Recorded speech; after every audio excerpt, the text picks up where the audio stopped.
Kami ang kapatiran na limang magkakapatid na dumadaloy sa ugat. Kailan may di mapapatid ang aming lubid na dugtungan tungo sa aming samahan at bukod tanging kilala sa lahat ng kapatiran. Kami ang kapatiran na limang magkakapatid na dumadaloy sa ugat. Kailan may di mapapatid ang aming lubid na dugtungan tungo sa aming samahan at bukod tanging kilala sa lahat ng kapatiran. Simula sa may matikas at ina ng kupunan, limang matibay na lupon na kilala sa kapatiran. Kung hindi nyo nabatid at sa iba'y inilingid, kami limang magkakapatid sa puso namin sinilid. Na may magandang adhikain, ang kintal ay pagyamanin, kapitulo'y palawakin, ang kasapi paramihin at ituring ng madla na respetado't ginagalang. Hakbang namin pasulong, wala na mismong humaharang. Habang hawak ang bandila na aming sinasagisa, simbolo ng bawat selyo at pagiging matatag sa pag-aninag ng sinag ng araw sa bawat kamay. Pagtanggap ng mga palos sa aming hita lumalatay, kasabay ang pinagtibay samahan ng kapatiran ay hinubog ng maigi sa takda ng kapalaran. Panghirangin at tawagin na bibilang sa aming grupo,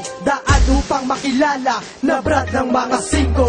Kami ang kapatiran na limang magkakapatid na dumadaloy sa ugat. Kailan may di mapapatid ang aming lubid na dugtungan tungo sa aming samahan at bukod tanging kilala sa lahat ng kapatiran. Kami ang kapatiran na limang magkakapatid na dumadaloy sa ugat. Kailan may di mapapatid ang aming lubid na dugtungan tungo sa aming samahan at bukod tanging kilala sa lahat ng kapatiran. Kami ay kilala hindi lamang sa kagaguhan, meron din kaming talino na lingid sa karamihan. May tanungan na masukal pa sa filosofiya, kami lang nakasagot, utak ng kriminolohiya. At hindi ikinahiya ang pagiging magic five. Pag kami ay nabuklod, animoy voltage five. May pagkukusang sumapi sa kapatiran makatulong, at hindi para isuplong ng hikayat sa aming ninong. Umusbong ang katapatan sa puso pinapairal, wala sa aming kaisipan ang pagiging kriminal. Kami ay marangal sa aming diwa, may dangal na taliwas sa karamihan, kamalian ng pula. Sa paglikha ng diwas to ay laging dinidiskita, sa paggawa ng kabutihan ay hindi nababatid. Dinunggol na ang paniwala sa utak na kumikitid, may talentong makikita sa limang magkakapatid.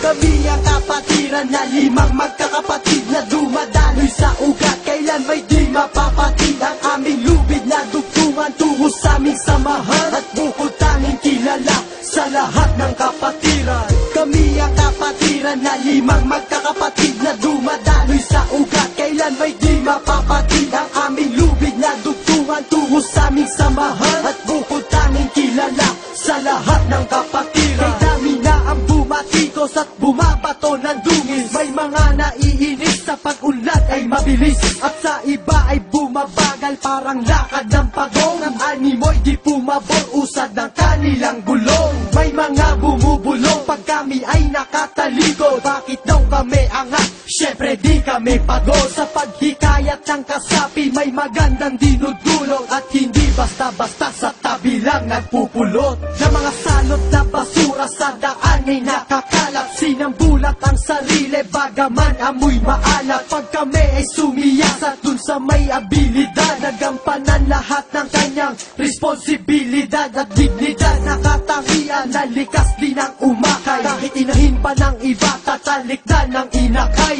At muling magsimula mula sa maliit na lintid, at ganap na mapabilang sa limang magkakapatid.